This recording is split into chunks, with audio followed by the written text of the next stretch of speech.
Patel Prahladbhai. Subscribe કરો, share કરો, like કરો, કોમેન્ટ કરો. પર આપ જોઈ રહ્યા છો વરિષ્ઠ પત્રકાર અજયભાઈ ઉમટને. અને શરૂઆત મારે સીધા જ પ્રશ્નથી કરવી છે, કેમ કે યુએસમાં જ્યારે નવા રાષ્ટ્રપતિ શપથ લે, આખી દુનિયાની નજર ઇવેન્ટ પર હોય. એમાંય ડોનાલ્ડ ટ્રમ્પ ફરીથી આવતા હોય, ડોન યસ, અને એમાંય ખતરનાક ચૂંટણીના ભાષણો પછી આવતા હોય. બિલકુલ.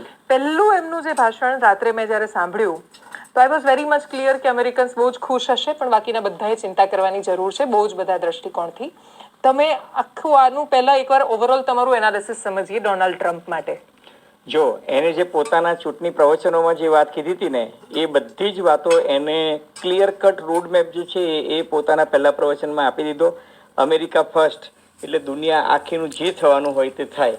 એને અમેરિકન સેન્ટ્રિક જે છે એ કીધું. અને તમે જુઓ કે આજે બેસતાની સાથે જ ગઈકાલે તમે જુઓ કે એને પોતાની સ્પીચમાં જે મહત્વની જાહેરાતો કરી હતી, એને એવું કીધું કે ભાઈ પનામા કેનાલ છે એની પર અમે કબજો લઈ લઈશું. હવે આ એક બહુ મોટું સ્ટેટમેન્ટ છે. અને બીજું, ત્યારે તમે એવું કહો છો કે ચીન જે છે એ આમાં એમ કે સિક્રેટલી ચલાવી રહ્યા છે, એટલે ચીન પર એને એક એટેક કર્યો. પછી બીજું એને કહ્યું કે આ મેક્સિકો બોર્ડર છે એના પર એને ઇમરજન્સી જાહેર કરી નાખી. ત્રીજું, એને એનર્જી ક્રાઇસિસ છે એ ડિક્લેર કરીને એ પણ એક ઇમરજન્સી એ જાહેર કરી નાખી. ત્રીજું કે એટલું કર્યા પછી એને કહ્યું કે ભાઈ બોર્ડર પર હું આપણે આર્મી જે છે એને ગોઠવાનું સૂચના આપી દઉં છું. અને પછી આજે અને એને કહ્યું કે અમેરિકામાં હવે માત્ર 2 જ લિંગ રહેશે, મેલ એન્ડ ફિમેલ. એનો અર્થ એ કે એલજીબીટી જે છે એ ને ક્વિયર ને આ બધી જ મુવમેન્ટ પર એને એક જ ઝાટકે એને પ્રતિબંધ મૂકી દીધો. અને એને સ્પષ્ટ સંકેત આપ્યો કે ટેરિફ, ઇકોનોમી, ઇન્ફ્લેશન અને સ્ટાફ કટિંગ. તમે જુઓ કે આજે બેસતાની સાથે જ એને સૌથી પહેલું જે કહ્યું કે ભાઈ અમેરિકામાં ઇલીગલી જેટલા ઘૂસ્યા હશે એ બધાને વીણીને બહાર કાઢવામાં આવશે. બીજું, એને કહ્યું કે મેક્સિકો બોર્ડરથી તમે અંદર એન્ટર થઈ ગયા હોવ તો કાં તો મેક્સિકો પર કાં તમે બહાર, પણ તમે અમેરિકામાં તો નહીં જ રહી શકો. ત્રીજું કે આપણા ભારતના પણ ઘણા બધા બહેનો અને ભાઈઓ અમેરિકામાં જઈ અને સંતાન પેદા થાય એટલે અમેરિકન સિટીઝનશીપ લઈને આવી જતા હતા. 5મા મહિને 6ઠ્ઠા મહિને બહેનો અમેરિકા જતી રહેતી હતી. અને પછી કે અમેરિકામાં તો આર્ટિકલ 14 પ્રમાણે બર્થ રાઇટ મળે જ છે, એટલે એમાં ઇલીગલ ઇમિગ્રન્ટ હોય કે કોઈ પણ હોય. હવે તમે જુઓ કે આજે એને એક એક્ઝિક્યુટિવ ઓર્ડર દ્વારા કહી દીધું છે કે ભાઈ આ રીતે કોઈ પણ સંતાન જો અમેરિકામાં જન્મે તો એને હું અમેરિકન સિટીઝનશીપ નહીં આપું. એથી પણ મોટું એને જાહેરાત કરી નાખી કે વર્લ્ડ હેલ્થ ઓર્ગેનાઇઝેશનમાંથી અમેરિકા જે છે એ બહાર નીકળી જશે. Paris agreement for climate change, કે જે જો બાઇડને આખી દુનિયામાં પેલું એટમોસ્ફેરિક ટેમ્પરેચર જે છે 1.5 ડિગ્રી સેલ્સિયસ ઘટાડવા માટેનું જે આખું કર્યું હતું એ એને બંધ કરી નાખ્યું. ઇલેક્ટ્રિક વેહિકલ માટેની જે પોલિસી હતી કે 2030 સુધીમાં અમેરિકામાં 50% વેહિકલ જે છે એ ઇલેક્ટ્રિક હોવા જોઈએ, એના પર પણ એને કહ્યું કે no you can buy car of your choice. એટલે કે ઇલોન મસ્કને દેખીતી રીતે મદદ કરવા માટેની આ એક આખી એની પેરવી છે. પણ ઓવરઓલ મને એવું લાગે છે કે ડોનાલ્ડ ટ્રમ્પની સૌથી મોટી ઇમ્પેક્ટ જે એની ઇકોનોમીની વાત કરે છે. આજે એને જાહેરાત કરી દીધી કે 1 ફેબ્રુઆરીથી મેક્સિકો અને કેનેડા પર કમસે કમ 25% ટેરિફ વધશે. ચાઇના માટે એને રિવ્યૂ કરવાનું કીધું છે. અને સૌથી મહત્વની વાત કે એને એક આખું રેવન્યુ ડિપાર્ટમેન્ટ એટલા માટે ઊભો કર્યો છે કે દુનિયાભરના દેશો પર આપણે કઈ રીતે ટેરિફ વધારીએ અને જેથી અમેરિકાની આવક વધે અને અમેરિકન નાગરિક પર ટેક્સમાં કોઈ પણ બોજ ના પડે. એ રીતે અમેરિકન નાગરિકોને પંપાડવાના અને દુનિયાભરના દેશોની ઉપર ટેક્સ નાખવાની અને ટેરિફ નાખવાની જે વાત કરી રહ્યા છે, એનાથી અમેરિકન ફર્સ્ટનું સપનું તો સાકાર થશે, પણ દુનિયાના બીજા દેશોને ચિંતા કરવાની વાત એટલા માટે છે કે એની ઇમ્પેક્ટ તમે જુઓ કે આજે શેર બજાર જે છે એ 3:30 વાગે 1235 પોઈન્ટ જે છે એ ડાઉન ગયો. અને આ કોઈ એંગલથી આ કરેક્શન નથી, આ ધબડકો છે, બલકે શેર બજાર. અને બીજું કે હું કહું કે આ ડોનાલ્ડ ટ્રમ્પ આવ્યો તે દિવસથી આપણા શેર બજારની તો માઠી બેઠી જ છે. બીજું કે આપણો રૂપિયો જે છે એ ઘસાઈને ઠેક 86.97, 94, 87 પૈસાને ડોલર ઇન્ડેક્સ જે છે એ ઓલ ટાઈમ હાઈ જઈ રહ્યો છે. બરાબર છે. ડોલર ઇન્ડેક્સની આજે થોડું કરેક્શન એટલા માટે આવ્યું છે કારણ કે પેલી ટેરિફની વાત કરી છે. અને બીજું કે એને દુનિયાના દેશોને ધમકી આપી દીધી છે, ખાસ કરીને બ્રિક્સમાં Brazil, Russia, India, China, South Africa, Indonesia ને બધાને, કે ઇવન ક્યુબાને, તો આ બધા નાના દેશો છે કે જો તમે ડી-ડોલરાઇઝેશન કરવાની વાત કરશો, એટલે આપણે જે આપણી કરન્સી લાવવાની વાત કરતા હતા કે એ બ્રિક્સ કરન્સી લાવવાની જે વાત હતી અથવા તો બાર્ટરથી જે ચલાવવાની વાત હતી, ભારતને પણ મોટો ફટકો પડશે. કારણ કે ભારત રશિયા સાથે જે રીતના ક્રૂડ ઓઇલની આયાત નિકાસનું જે આખું એક અલગ ચેનલથી રૂપી વર્સિસ રૂબલમાં કરે છે એ પણ એ ચલાવશે નહીં. અને બીજું એને જુઓ કે અમેરિકામાં એને કહ્યું કે ડ્રીલ બેબી ડ્રીલ, એટલે હવે અમેરિકામાં જ એ પોતાનું બહાર કાઢો બધું. અને એવું કે છે કે અમેરિકા પાસે તો સૌથી વિપુલ અને સમૃદ્ધ જથ્થો છે, એટલે અમેરિકા ઓઇલ પ્રોડક્શનમાં જશે, અમેરિકા ગેસ પ્રોડક્શનમાં જશે, ઓફશોર સારકામ જેને આપણે કહીએ છીએ એક્સપ્લોરેશન એમાં પણ જશે. એનો અર્થ એ કે અમેરિકા પાસે જ સરપ્લસ જથ્થો આવશે. તો આ ઓઇલ પ્રોડ્યુસિંગ કન્ટ્રીઝ જે છે, આજે તમે જુઓ કે જે ક્રૂડ ઓઇલ $81 હતું એ ઘટીને સીધું $76 પર આવી ગયું છે. એનો અર્થ એ કે ઓઇલ પ્રોડ્યુસિંગ કન્ટ્રીઝ જે છે એ લોકોને પોતાની પ્રોડક્શન કેપેસિટી ઘટાડવી પડશે. એટલે આખી દુનિયા જે છે ને એને ડોનાલ્ડ ટ્રમ્પે ટોપસી ટર્વી કરી નાખી છે. અને ચીન સામે મને એવું લાગે છે કે એ કંઈક મોરચો સમજી વિચારીને કરશે જો ચીન એની લાઈન પ્રમાણે નહીં આવે. કારણ કે આજે એને વર્લ્ડ હેલ્થ ઓર્ગેનાઇઝેશન વિશે જ્યારે વિડ્રો કર્યા ત્યારે જે કોમેન્ટ આપી એ ક્લિયર કટ હતું કે ચીન સામે એ બોલવાનું એનું ચાલુ જ છે. એટલે WHO UN ઘણી બધી સંસ્થાઓ એવી છે જે ઓલરેડી પોતાની ક્રેડિબિલિટી બહુ ગુમાવી ચૂકી છે.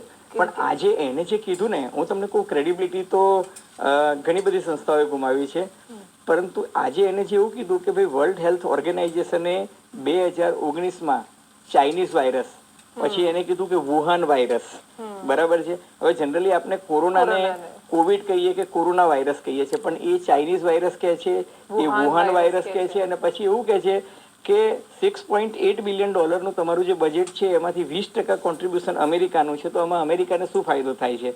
એટલે હવે આટલા લેવલ પર જો એ કડકી છે અમેરિકા કંજુસાઈ કરવા માંગે છે, આ કરકસરનો પ્રયાસ છે, કે પછી પોતાની એક દાદાગીરી કે વર્ચસ્વ બતાવવા માંગે છે કે જો હું અહીંયાથી વિડ્રો થઈશ, હવે તમારે કરવું હોય તો મારી ટર્મ્સ કન્ડિશન પર હું તમને ડોનેશન આપીશ, અથવા તો ફાઇનાન્શિયલ અસિસ્ટન્સ આપીશ, અથવા તો સબસિડી આપીશ, અથવા તો ગ્રાન્ટ આપીશ. કારણ કે એને એવું કીધું, કારણ કે આની જે સૌથી મોટી ઇમ્પેક્ટ આવશે ને દેવાંશીએ, તમે જુઓ કે ટીબી છે, ટ્યુબરક્લોસિસ છે, મલેરિયા છે, HIV એઇડ્સ છે, એની ટ્રીટમેન્ટમાં ચીન અને અમેરિકા બંને તો સક્ષમ દેશો છે, પણ બિચારા પેલા 56 જેટલા આફ્રિકન, સબ સહારન, લેટિન અમેરિકન કન્ટ્રીઝ જે છે કે જ્યાં ગરીબ લોકોને આ ટ્રીટમેન્ટ મળતી નથી, ત્યાં ફાર્માસ્યુટિકલ કંપનીઝને સબસિડી આપીને જે બહુ જ ન્યૂનતમ ભાવે જે દવા વેચાતી હતી એ WHO થકી એ બધા પ્રોગ્રામ બંધ થઈ જશે. એટલે અને લોકોમાં જે જનજાગૃતિ, અમેરિકાનું તો હેલ્થ ઇન્ફ્રાસ્ટ્રક્ચર જે છે બહુ સારું છે, ત્યાં ઇન્સ્યોરન્સ કંપનીઝ જે છે એ મદદ કરે છે. આ લોકોને નુકસાન થશે, ગરીબ દેશોને નુકસાન થશે. અને તમે જુઓ કે ક્રિપ્ટોકરન્સી આજે કેટલી હાઈ છે. એક્ઝેક્ટલી હા, એટલે એમણે એમનો કોઈન લોન્ચ કર્યો ને આઈ થિંક એ દિવસે જ કંઈક અમુક 1000% ભાઈ જ્યારે ડોનાલ્ડ ટ્રમ્પ ચૂંટણી જીત્યા તે દિવસે 81,000 હતો, આજે 1,04,000 પર છે. એનો અર્થ તમે વિચારો તો ખરા યાર, 25,000 ક્રિપ્ટોમાં રમશે, બિટકોઇનમાં રમશે. હા, એટલે ડોજ કોઈન પણ છે આમનો. અને તમે સંયોગ જુઓ કે ડોજ કોઈન નું નામ છે ડોજ, એમનો ડિપાર્ટમેન્ટ મળે છે, મસ્કના કેટલા બધા કોઈન છે. એટલે એ ડોજ જે છે એટલે જ એને બનાવ્યું છે ને કે ભાઈ ડિપાર્ટમેન્ટ ઓફ ગવર્નમેન્ટ એફિશિયન્સી. હવે એફિશિયન્સી શું કહેવાય દેવાંશી? આજે એને જે સૌથી પહેલો જે ઓર્ડર સાઇન કર્યો ને એ ઓર્ડર એવો હતો કે જો બાઇડનના ટાઈમમાં જેટલી પણ ભરતીઓ થઈ છે એ બધા અધિકારીઓને એને સૂચના આપી કે ભાઈ આ લોકોની ટર્મ કે એમના કોન્ટ્રાક્ટ કે એગ્રીમેન્ટ જે છે એક્સટેન્ડ નહીં કરવા. બીજું કે નવી કોઈ ભરતી નહીં કરવી, એક્સેપ્ટ એન્ફોર્સમેન્ટ ડિપાર્ટમેન્ટ. એ પણ જે ઇમિગ્રેશનને લગતું છે કે ભાઈ લોકોને દેશની બહાર કાઢી મૂકવા માટે જો તમારે વધારે મેન પાવર જોઈતો હોય તો તમે ત્યાં ભરતી કરો, અથવા તો નેશનલ આર્મીમાં, એટલા માટે કે મેક્સિકો વોલ કે કેનેડા અને મેક્સિકો બોર્ડર પર તમારે લોકોની હકાલપટ્ટી માટે જો જોઈતી હોય તો લો. બાકી એ સિવાય એને તમામ ગવર્મેન્ટ ડિપાર્ટમેન્ટમાં ભરતી પર પ્રતિબંધ મૂકી દીધો છે. એટલે એનો અર્થ એ કે અમેરિકાની ઇકોનોમી પણ કે એટલી મજબૂત નથી, નહીં તો એ આટલી દરેક વસ્તુમાં કરકસર કરવાની શું કામ વાત કરે છે?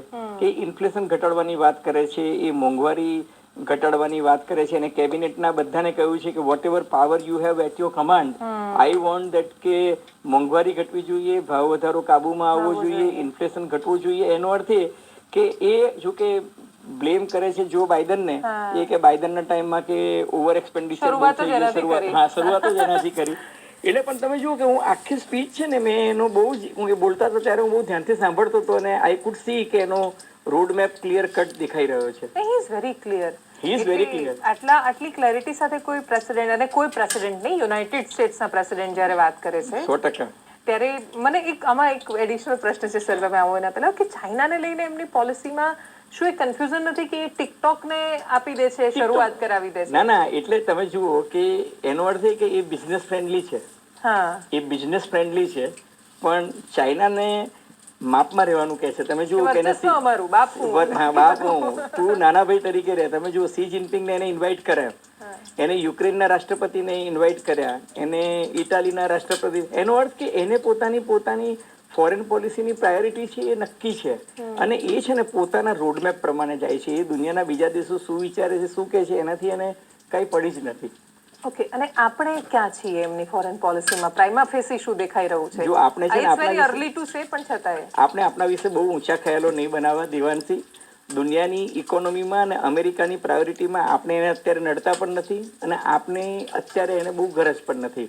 એ અત્યારે પોતાનો પ્રોગ્રામ સેટ કરી રહ્યો છે. પોતાનો પ્રોગ્રામ સેટ થાય એના માટે દુનિયાના ઘણા બધા દેશોને અપસેટ કરી રહ્યો છે. આપની સાથે અત્યારે એને શું છે કે એને કંઈ અત્યારે વાંધો પણ નથી, દુશ્મનાવટ પણ નથી, અને દોસ્તી તો જે છે એ છે જ. એટલે એસ જયશંકરને એને ઇન્વાઇટ કર્યા ને, એને ભારતના પ્રતિનિધિ તરીકે એસ જયશંકરને કર્યા.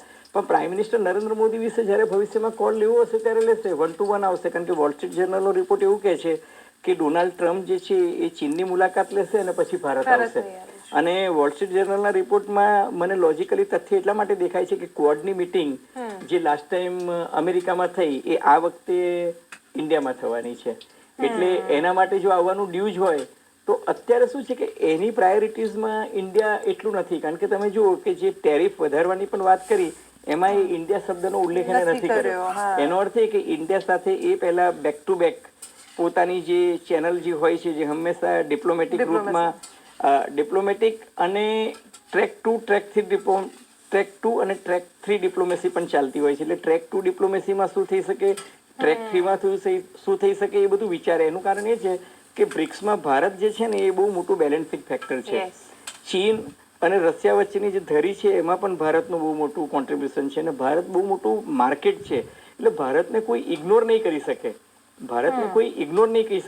વી are 5th largest economy in the world. વેચશો ક્યાં બધું બનાવી હું તમને એ જ કહું છું કે મેન્યુફેક્ચરિંગ કરે કે જે કંઈ કરે, કાર અમેરિકન તો ઇન્ડિયન્સ ખરીદવાના છે ને કોણ ખરીદવાનું છે. અને અમેરિકામાં પણ ઇન્ડિયન્સ જે છે એ માલેતુજાર વર્ગ તો છે જ.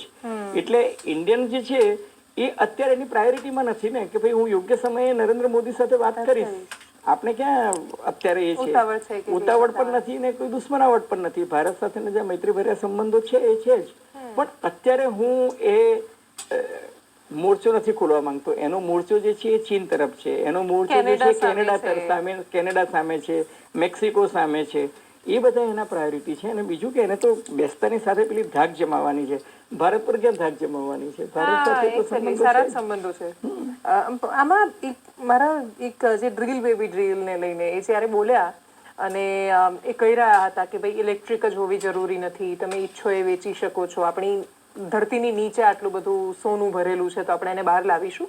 પણ એ જે જો બાઇડનની આની પહેલાની જે પોલિસી હતી કે દુનિયાએ શું એ હવે સમજવું નહીં પડે કે એક સમયમાં હતો કે અમેરિકન્સ એવું કરતા અથવા યુરોપિયન કન્ટ્રીઝ એવું કરતા કે જે પોલ્યુટિંગ બિઝનેસ છે બધા જ આપણી બાજુ ડાયવર્ટ કરતા. એકચ્યુઅલી તમે જો ચીન, અમેરિકા, વિયેતનામ, ચીન, ઇન્ડિયા, બાંગ્લાદેશ, વિયેતનામ, આ બધી જે કન્ટ્રીઝ જે છે એ કન્ટ્રીઝને એ લોકોએ મેન્યુફેક્ચરિંગ હબ કે ફેક્ટરી તરીકે રાખ્યા કે ચીન દુનિયાની ફેક્ટરી. પણ ઇનોવેશન ક્યાં થાય, પેટન્ટ ક્યાં થાય, ઇન્ટેલેક્ચ્યુઅલ પ્રોપર્ટી રાઇટ ક્યાં મળે? તો અમેરિકાને મળે, યુરોપને મળે, જર્મનીને મળે, ફ્રાન્સને મળે, યુકેને મળે. મોસ્ટલી 78% પેટન્ટ્સ ને આ બધું જે છે અમેરિકામાં જ રહે. એપલ જે છે એ પોતાના મોડલ્સ જે છે એ બધા અમેરિકામાં ડેવલપ કરે, સાન ફ્રાન્સિસ્કોમાં ડેવલપ કરે. પણ મેન્યુફેક્ચરિંગ જે છે એ ચાઇનામાં થાય, કાં પછી ઇન્ડિયામાં થાય, કાં બીજી કોઈ કન્ટ્રીઝમાં થાય. એટલે એ લોકો પોતાનું પોલ્યુશન નતો વધે. પણ આને તો સ્પષ્ટ કહી દીધું કે ડ્રીલ બેબી ડ્રીલ જાય તેલ લેવા આપણે બધું કરીશું, પણ એમાં તો તેલ અને ખરીદ તેલ લેવા. કારણ કે એને હવે એવું કીધું છે કે ભાઈ એક્સપ્લોરેશન જે છે ઓફશોર અને ઓનશોર પણ કરી રહ્યો છે. એનો અર્થ એ કે ટેક્સાસ ને આ બધી જે લોબી જે છે એને બહુ. અને બીજું કે જો ઓટોમોબાઈલ ઇન્ડસ્ટ્રીઝ પાવરફુલ થશે, ઓઇલ લોબીઝ પાવરફુલ થશે. ત્રીજું કે મેન્યુફેક્ચરિંગ જે છે અમેરિકામાં એ વધારશે, એને લીધે સ્ટીલની ડિમાન્ડ વધશે, એલ્યુમિનિયમની ડિમાન્ડ વધશે. અને તમે જોજો કે ગોલ્ડ અને સિલ્વર જે છે એ ડાઉન જશે. કારણ કે આ બધી મેટલ જે છે ને, તમે જુઓ કે metal lobby is very powerful, gun lobby, drug lobby, આ બધી અલગ અલગ લોબીઝ છે. અને અમેરિકામાં કોને ફંડિંગ કરે છે? આ એક પહેલા એવા રાષ્ટ્રપતિ પ્રમુખ છે કે જેને $15.5 મિલિયન તો ખાલી શપથવિધિમાં કમાઈ લીધા.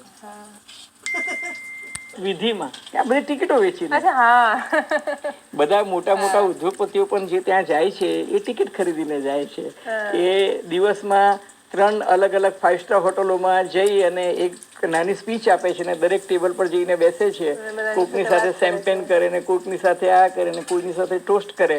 એ બધામાં પણ ત્યાં બેસવાના પૈસા હોય છે, ફોટોના પણ પૈસા લે છે. એટલે Americans are very business minded like. હા એટલે અમારા રાષ્ટ્રપતિ સાથે ફોટો પડી રહ્યો છે તેના પૈસા મળશે, એના પૈસા મળશે, વિડીયોના વધારે વિડીયોના વધારે મળશે, વિડીયોના વધારે મળશે. આપણે તો એવું નથી કે ભાઈ ભૂપેન્દ્રભાઈ પાસે જઈને ફોટો પડાવો તો ભૂપેન્દ્રભાઈ કે એમની પાર્ટી પણ ટેક્સ છે કે ભાઈ આ હોટલમાં આટલા રૂપિયા છે, ફલાની હોટલમાં અહીંયા, મેરિયટમાં અને ઇમ્પિરિયલમાં આટલા, આમાં આટલા, આ હોલમાં એન્ટ્રીના આટલા, બહારના આટલા, એ બધું જ નક્કી છે. અરે હમણાં જ હું એક કોન્ક્લેવનું જોઈ રહી હતી. એક કોન્ક્લેવ પોતાની એક ન્યૂઝ ચેનલ દેશની કે આપણા દેશ અમેરિકા જેવો દેશ કે જે સૌથી વધુ ઇન્ફ્લુએન્સર છે. Exactly. જો બાઇડન સાથે તમારે જે કંઈ વૈચારિક મતભેદ હોય, પરંતુ તમે સમગ્ર વિશ્વમાં જે ક્લાઇમેટ ચેન્જ થઈ રહ્યું છે, આપણે બધા જ એના પરિણામ જોઈ રહ્યા છીએ, બરાબર છે. એક climate change is an issue. બીજું કે ઇકોલોજીકલ ઇમ્બેલેન્સ જે છે એ વધી રહ્યું છે. એન્વાયરમેન્ટ ડેન્જરમાં છે એ પણ ઇસ્યુ છે. વી સી કે આપણા હિમાચલમાં તમે જુઓ તો જે ગ્લેશિયર્સ જે છે એ પીગળી રહ્યા છે, તાપમાન વધી રહ્યું છે, એટલે સમુદ્રની સપાટીઓ વધી રહી છે. ઘણા બધા વાવાઝોડા ખુદ અમેરિકા પોતે જ આટલા મોટા ક્લાઇમેટ એના ટોર્નેડો અમેરિકામાં અત્યારે કેટલી અમેરિકાના ઇતિહાસમાં ગઈકાલે સૌથી વધારે 1985 પછી આ પહેલું હતું કે જે 40 વર્ષમાં સૌથી વધારે કોલ્ડેસ્ટ ડે ઓન 20th જાન્યુઆરી હતો. એને કારણે શપથવિધિનું આખું એ તમારે અંદર લઈ જવું પડ્યું, બરાબર છે કે નહીં. નિયો ક્લાસિકલ હોલ અને પેલામાં લઈ ગયા લોકો. કેમ લઈ ગયા? એટલા માટે કે ત્યાં ઠંડી એટલી બધી હતી. -7, -12 ડિગ્રીમાં કોઈ તમારા સમર્થકો બેસી શકે એમ નહોતા. પણ એનો અર્થ એ કે એના વિશે એને કોઈ ચિંતા નથી. હી મીન્સ બિઝનેસ કે ભાઈ ક્રૂડ ઓઇલનું ઉત્પાદન વધારો, ઓટોમોબાઈલ ઇન્ડસ્ટ્રીઝ જે છે એને વધારો, મેન્યુફેક્ચરિંગ છે એ વધારો, અને બીજું કે આ બધું જે છે હું એક્સપોર્ટ કરીશ તો તમારે તમારા દેશમાં એના પરની જે કસ્ટમ અને એક્સાઇઝ ડ્યુટી જે છે એ ન્યૂનતમ રાખવાની, નહીં તો હું તમારા પર બીજા 10% ટેક્સ ઠોકીશ. આ તો એ જ થયું ને. ભારત સાથે પણ એને ભૂતકાળમાં વાંધો પડ્યો હતો કે ભાઈ હાર્લે ડેવિડસન છે એ બાઇક ઇન્ડિયામાં વેચો તો એના પર એમ કે આપણે ડ્યુટી તો લઈએ છીએ, આપણે પણ ટેક્સ લગાડીએ છીએ. આપણે ટેક્સ લગાડીએ છીએ, પણ એનું એવું કેવું છે, એ તો ઇન્ડિયા માટે એવું કહે છે કે એ તો ટેક્સ ટેરરિઝમ કન્ટ્રી છે એમ. ઇન્ડિયા માટે તો એને એ કહ્યું છે કે Modi is a good friend but you know India is a tax terrorist country. એ ટાઈપના શબ્દો એના છે જેની અર્થછાયા એવી નીકળે છે. ટેરિબલ ટેક્સ ટેરરિઝમ નહીં, ટેરિબલ ટેક્સ. એટલે ટૂંકમાં he is not happy with our tax structure. અને એનો અર્થ એ કે સુનર ઓર લેટર એમાં કંઈક નેગોશિએશનનો સ્કોપ આપશે. કારણ કે જો આપણે મોસ્ટ ફેવર્ડ નેશનનું સ્ટેટસ અમેરિકા પાસેથી મેળવવું હોય કે જાળવવું હોય તો એના માટે બધી કન્ડિશન સપ્લાય છે જ. તમે જુઓ કે એને બેસ્ટન સાથે જે રીતના બધા ધડાધડ ઓર્ડર પાસ કરી નાખ્યા. અધરવાઇઝ કોઈ પણ રાષ્ટ્ર પ્રમુખ જે છે પહેલા દિવસે male female Panama gulf of Mexico ને ગલ્ફ ઓફ અમેરિકા. એટલે હિલેરી ક્લિન્ટન હસતી હતી, તમે જોયું? એ વિડીયો બહુ વાયરલ થયો કે ભાઈ તે કહી દીધું એટલે દુનિયા આખી એમ કે ગલ્ફ ઓફ અમેરિકા શું કામ કે અમેરિકા કે દુનિયાના યોગીજી આવતા હોય કે ભાઈ અલ્હાબાદનું નામ બદલીને પ્રયાગરાજ કરી નાખો એમ કે. જે હતું એમાં પાછું એમ. પણ આ જો કે આખો ત્યાંનો વિષય તો બહુ અલગ છે. ભલે મેં થોડો ડાયવર્ટ કર્યો આ વિષયને. મારો છેલ્લો પ્રશ્ન અમેરિકા સંદર્ભે, ડોનાલ્ડ ટ્રમ્પ સંદર્ભે ભારતીય દ્રષ્ટિકોણથી છે. જેમ કે એમ્બેસેડર આઈ થિંક એરિક ગાર્સેટીનો પણ છેલ્લો દિવસ રહ્યો. બધા અધિકારીઓ બદલાશે, પોલિસી પણ ઘણી બધી બદલાશે આવનારા સમયમાં. ભારતીય અર્થતંત્રને તમે વર્તમાનમાં કઈ પરિસ્થિતિમાં જોઈ રહ્યા છો? શું આપણે ખાસા કમ્પેરેટિવલી નાજુક સમયમાંથી પસાર થઈ રહ્યા છીએ કે આપણે મજબૂત છીએ? તમે એને કઈ રીતે જોઈ રહ્યા છો? હું માનું છું કે આપણે બહુ જ નાજુક તબક્કામાંથી પસાર થઈ રહ્યા છે. તમે જુઓ કે ડોનાલ્ડ ટ્રમ્પ આવે અને ડોનાલ્ડ ટ્રમ્પની આવતાની સાથે જ ફેડ રેટમાં જે કટ આવે અને ત્યાં એવી જાહેરાત થાય કે ભાઈ 2025માં અમે વર્ષમાં 2 જ વખત એમ કે રેટ કટ અંગે વિચારીશું. આટલું નિવેદન આવે એમાં તો આપણું શેર બજાર જે છે 1100-1200 પોઈન્ટ ડાઉન થઈ જાય. ત્યાર પછી તમે જુઓ કે સોના ચાંદીના ભાવ જે એને એક સ્ટેટમેન્ટ કર્યું કે ભાઈ હું વિશ્વમાં શાંતિ લાવવા માંગુ છું, હું યુદ્ધ જીતવામાં નહીં પણ યુદ્ધનો અંત લાવવામાં માનું છું, યુદ્ધનો હિસ્સો નહીં બનવું. અમારા સૈનિકો એમ કે બીજી જગ્યાએ જઈને લડશે તો માત્ર અમેરિકા માટે લડશે. તમે જુઓ કે આ બધા જે સેન્ટેન્સીસ છે ને એના મિનિંગ છે, અને શેર બજાર તો આ બધી વાતો સમજે છે. એનો અર્થ એ કે હવે જો વ્યાજ દરમાં ઘટાડાની સંભાવના ઘટી ગઈ, એનો અર્થ એ કે હું જે ઈએમઆઈ ભરું છું એ ઈએમઆઈ મેં 20 વર્ષની લોન લીધી હોય તો મારે 26 વર્ષ સુધી લોન લેવી પડશે, કારણ કે ઈએમઆઈમાં રિસ્ટ્રક્ચર થશે, કા પછી મારે વેલ્યુ અને હપ્તાની સંખ્યા વધારવી પડશે. ના, માની લો કે મારો 1 લાખ રૂપિયાનો હપ્તો આવતો હોય તો 20 વર્ષ માટેની લોન હોય તો એ પર મંથ જે ઈએમઆઈ 1 લાખ રૂપિયાનો છે કા 1,24,000 થાય, કા મારે 20 વર્ષને બદલે 26 વર્ષ સુધી, કારણ કે તમે મોટે ભાગે ફ્લોટિંગ રેટ પર લેતા હો, બરાબર છે કે નહીં? એટલે આ બધા ઇસ્યુઝ છે. પ્લસ તમે જુઓ કે ક્રૂડ ઓઇલના પ્રાઇસીસ જે રીતના એકાએક ઘટ્યા, સોના અને ચાંદી 91 to 10 1,04,000 પર ગયું ને ફરી પાછું ચાંદી પણ ઘટી. એનો અર્થ એ કે આખી દુનિયા પર ગ્લોબલાઇઝેશનની ઇમ્પેક્ટ દેખાય છે ને અમેરિકાની સૌથી વધુ ઇમ્પેક્ટ દેખાય છે. અને ક્રિપ્ટો કરન્સીને જે રીતના પ્રમોટ કરી રહ્યો છે, મને એવું લાગે છે કે બધા પર જ અસર થશે. એક જ સારી વાત એને આ વખતે જે કરી છે મને સૌથી વધુ ગમી, એને કીધું ફ્રી સ્પીચ ઇન અમેરિકા. હા, એ બહુ સરસ. એને એવું કીધું કે અભિવ્યક્તિની આઝાદી અમેરિકામાં દરેકને રહેશે. અને બીજું કે જો બાઇડનના સમયમાં જે પ્રેસ સેન્સરશિપ હતી, પ્રત્યક્ષ નહીં પણ પરોક્ષ રીતે અઘોષિત જે પ્રેસ સેન્સરશિપ હતી, અને બીજું કે જે રાજકીય કિન્નાખોરી કરીને લોકો પર કેસ કરવામાં હતા, લોકો એટલે કે ડોનાલ્ડ ટ્રમ્પ, એમ વાંચો અથવા તો સાંભળો કે ભાઈ મારી પર જે રીતના તમે ખોટા કેસો કરાયા એવી રીતના હું એમ કે બીજા કોઈની સામે નહીં કરું. અને બીજું કે મેં જે સાંભળ્યું એને આજે કહ્યું કે મેં મારી સ્પીચમાં કે જો બાઇડને પોતાના દીકરાને માફી આપી એના વિશે કે બહુ જ એક ટીકા કરતો એમ કે એક પેરેગ્રાફ લખ્યો હતો, પણ પછી કે મારા વાઇસ પ્રેસિડેન્ટે મને સલાહ આપી કે આ આપણે ઉલ્લેખ નહીં કરવો જોઈએ, કારણ કે જો બાઇડન પણ ત્યાં એમની શપથવિધિમાં સામેલ થયા હતા. અને જો બાઇડનમાં એટલી સહિષ્ણુતા હતી કે એની શપથવિધિમાં રહ્યા. જ્યારે ડોનાલ્ડ ટ્રમ્પ ચૂંટણી હારી ગયા હતા ત્યારે એ તો 6 જાન્યુઆરી 2021 ના રોજ કેપિટલ હિલમાં તો ધમાલ થઈ, એટલું જ નહીં પણ તમે જુઓ કે આજે બેસતાની સાથે સૌથી પહેલા એ 1500 લોકો જેની પર સજા પડે એવી હતી અથવા તો કેસ ચાલતા હતા એ બધાની સજા પણ માફ કરી નાખીને કેસને પણ એક્ઝિક્યુશનના ઓર્ડર સૌથી વધારે થયા છે. જો બાઇડને પણ છેલ્લા એ જ કર્યું કે બહુ બધાને માફીની જાહેરાત કરી. જ્યોર્જ વોશિંગ્ટન જે અમેરિકાના ફાધર ઓફ અમેરિકા કહેવાય છે, એને પોતાના 8 વર્ષના કાર્યકાળમાં માત્ર એક એક્ઝિક્યુટિવ ઓર્ડર આપ્યો હતો. કેટલો? માત્ર એક એક્ઝિક્યુટિવ ઓર્ડર આપ્યો હતો. આ ભાઈએ બેસ્ટન સાથે સૌથી વધુ એક્ઝિક્યુટિવ ઓર્ડર આપી દીધા છે. આમાં શું છે, George Washington was confident about himself. એને ખબર હતી કે હું જે ડિસિઝન લઈશ એ હું સેનેટમાં અને કોંગ્રેસમાં પાસ કરી શકીશ.